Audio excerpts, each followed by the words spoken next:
In this video, I will explain you about ISO 8601 date format and what is its purpose while using within a Power Platform solution. Now, in order to explain to you, what I'll do is first I will open Power Automate and then I'll create a simple flow related to date and time format. Now, ISO 8601 date format has a specific format which you need to understand while building any flow. If you have a flow which talks about, say, date and time format, or it involves any conversion, then it is important to know the purpose of it. So I'll just go ahead and create a simple ISO format flow, and it will be a simple flow, instant flow, manually triggered. Now, how does the ISO format works is like, first let me look into, say, current. So if I just type in current time, okay, and maybe let me use a compose action, and here I will make use of a function which is UTC now, and I'll just add this. I'll publish this.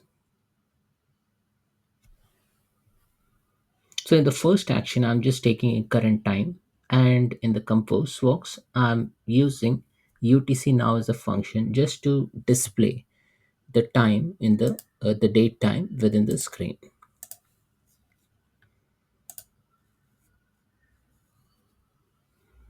So this flow has run successfully.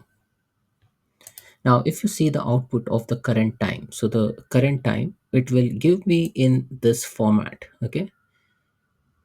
And in the compose, you will see that it has given me the output as in this format, okay? So first, let's copy this format. So I'm just copying this format, and let me edit this flow, and I will add in another compose action just to explain you how things work, okay? Yeah. So let me maximize this. So as you see over here, so the first four character is the year. So key elements of ISO 8601 format is you have YYY, and then you have MM. So that is month in two digits, and then we have day. So that's D. Okay. So this is a format which will represent the date. Anything after the date precedes with a character called as T. So T indicates the time component. So if you put T, that indicates the time component. And then we have R, and then we have minute, and then we have seconds. So this is the basic format for ISO 8601. Now, as you see, we have prefix T character which separates the date and time. So that's a literal, basically that separates the date and time component. And now after second, we have something called as a millisecond, which is represented in three digit. So how do you represent that is like just by putting a dot and then putting a millisecond value. Okay. Now the millisecond value can take three spaces. Okay. So let me put millisecond value in, say, small m. Okay. And that takes three spaces. And then if the time is represented in an ISO format, then always the value will be postfix with Z. Okay, I know it's a bit confusing, but this is how the ISO 8601 format works. So to start with, we have date in YYYY, MM, and DD format, then a literal T, and then the time component start, which is HH, MM, SS, and we have a three character milliseconds, and that's what you see over here. So if you see, this is the date, and if you see the time is 2201081180 242Z. Okay, now if you see this format, like it can be either without is with a separator or without a separator. Now, the format which you see on the screen is with separator. So, if you see the format on the screen, this is with separator. So, you see this hyphen. Now, it can also be represented without the separator. Now, when I say without the separator, means it can be written as 20250606. Then we introduce a literal t, and then 220108, and then the number. Okay, so this is how you can represent the uh, ISO format without a separator.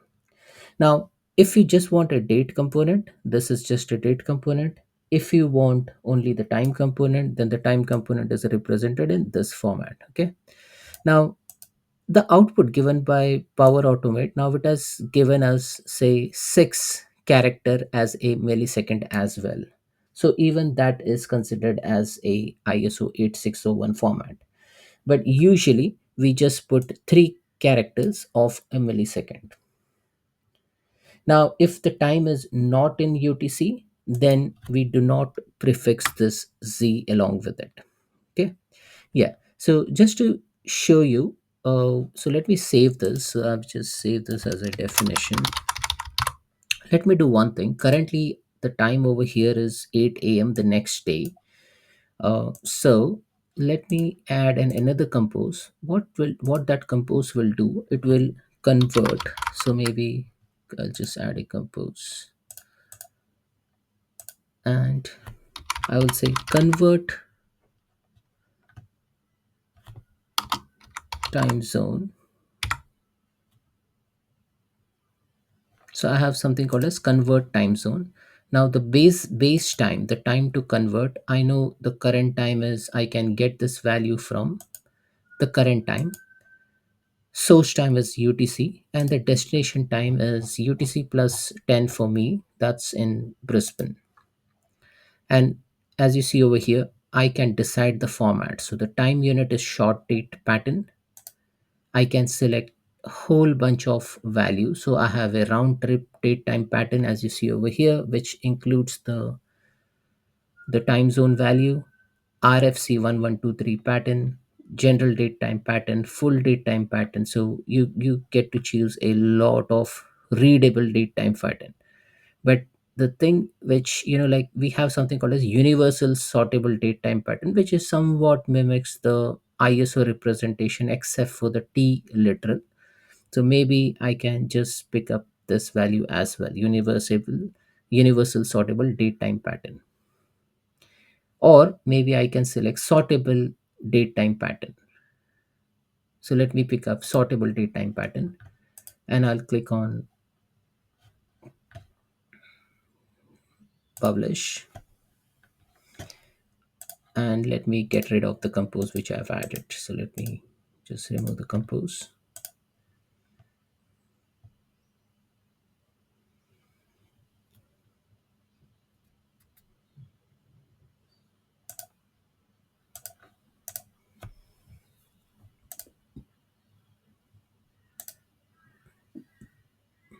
And the flow has run, so it has given me the current time. So let me unzoom a bit. Now this has given me the current time, which is in ISO 8601 format. Then I convert that into the time zone. So if you see over here, it has picked up Australian Standard Time, and it has given the equivalent, the base time over here, and has given the converted time value. Now we have chosen the short format, and it has given us excluding the millisecond. So we can convert that into any format. But it is important to understand the formatting of how time works in Power Automate.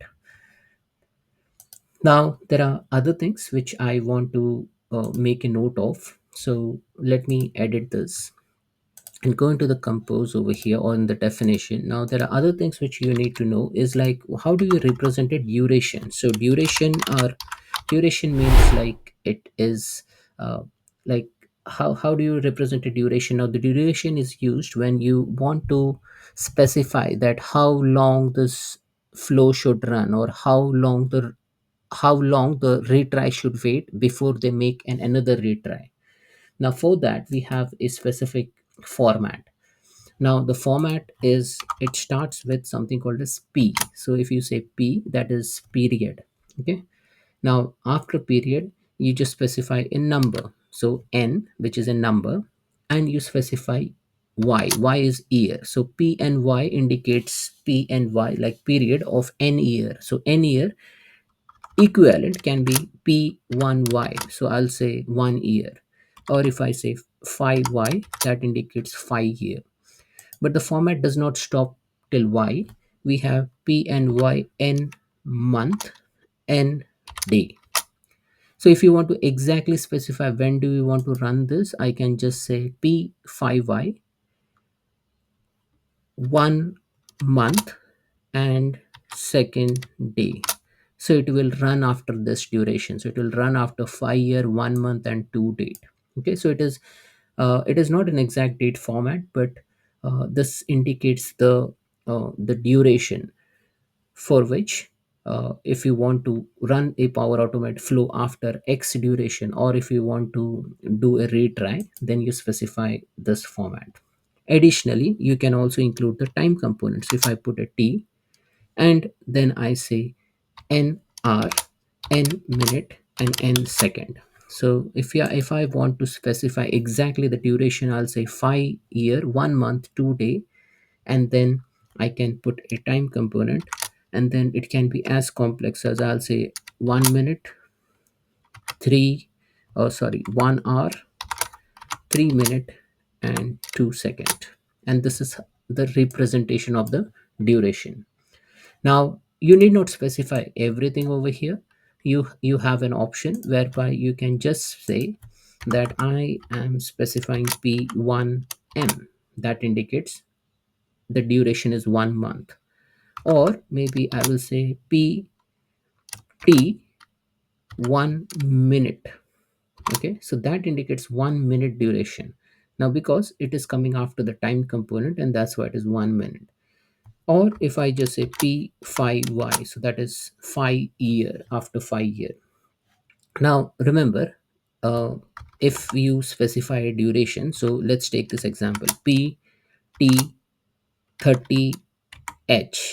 Now what does this indicate? This is like after 30 hours. Okay, after 30 hours, so that's the duration. Now if I just say p1d, so 1d means 24 hours, and if I put a time as 6 hour. Now you may think that these two values are same, right? These two values, pt30h and p1dt6h. Why? Because if we calculate, it comes to 30 hours, right? The first one.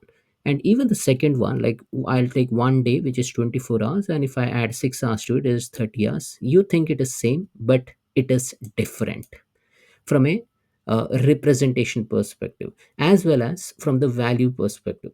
Because when you say pt30h, that means it will take into consideration, uh, it has not taken into consideration uh, the next day format. It's like, if you say I want this to be running after say 30 hour, and if you are in a UTC time zone, and if you are 1 day behind, then this will give or yield a different value than this. Okay, so you need to be very careful while utilizing this, and because time zone also plays a critical role. Now we have seen all this format, right? Where are we going to use in Power Automate? Now in order to do that, I will just give you one example. So let me pick up, say, data verse action.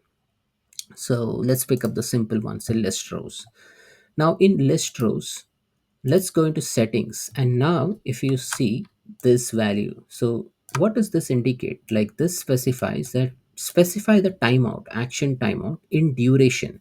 Now specify the duration in ISO 8601 format. Now the duration format in ISO 8601, it says P1D. What does this indicate? Is like after 1 day, you time out the action, right? So you need to specify the value over here. So I say P1D, or maybe I can just say P1 year. After 1 year, just do a timeout. So this is the place where you can specify the timeout value. So ISO 86101 format, to summarize, initially when we saw about how the date and time is formatted within this format. So it shows first four character as a year, then hyphen, then month, and then date, and then the T literal, and hour, minute, second, and millisecond in three characters. And if you append Z, that indicates universal coordinated time. Similarly, we have a duration for specifying ISO 8601 format. So here we can specify first, always it starts with P, and you specify the date component, I would say, with the literal and the literal Y, M, and D, and then you append T, and then you specify the time component. If you do not have a date component, it is represented by P, T, and then 30H, which indicates period, time 30 hour. So it is always essential that the duration will always start with P, irrespective of whether you have date or date time. So that's it, folks. This is how you can utilize the ISO 8601 format in Power Automate, and it is very essential for developer to understand this format rather than getting uh, confused with the representation of how the date and time operates within Power Automate. Thanks for watching.